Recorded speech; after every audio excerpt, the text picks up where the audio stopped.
Alright, so here's an update on what I'm doing to my charger now. So I kind of took my center console apart a little bit.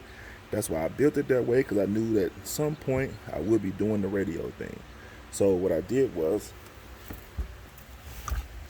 hopped on eBay and found a guy that that sold me the screen.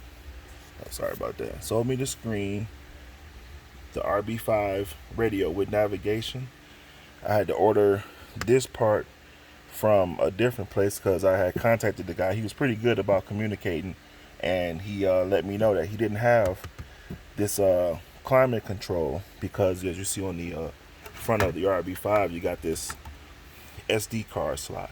So, if I'm not mistaken, the old one doesn't have it, and I knew it would just be easier just to order it. I got a pretty good deal on it. I think I paid about, for the screen, the radio, and the bezel, which I'll show y'all here soon.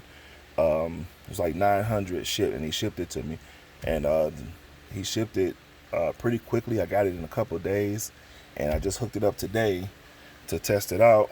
I'll show y'all. Hang on.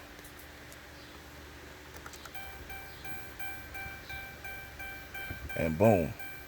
So I'm showing y'all this because if you still got the 4.3, or I believe the other one's like a 5-inch, you could swap them out, and it's literally plug and play.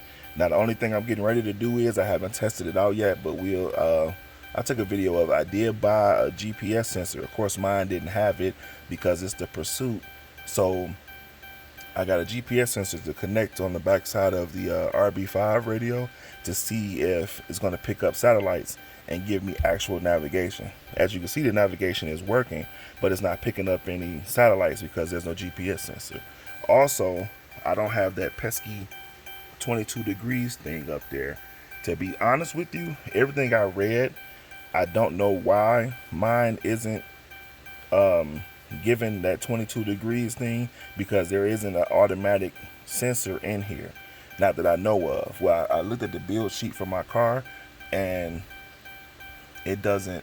Yeah, it shouldn't have one in here. So I'm not exactly sure why it's not. I don't know if it's a difference between the years or whatever. Mine is a 12, if you guys didn't know that already, but it's working. It works. So that's pretty cool. So I'm going to hook up the GPS sensor, see if I can get some satellites to pick up, and then I'll show you guys what's next.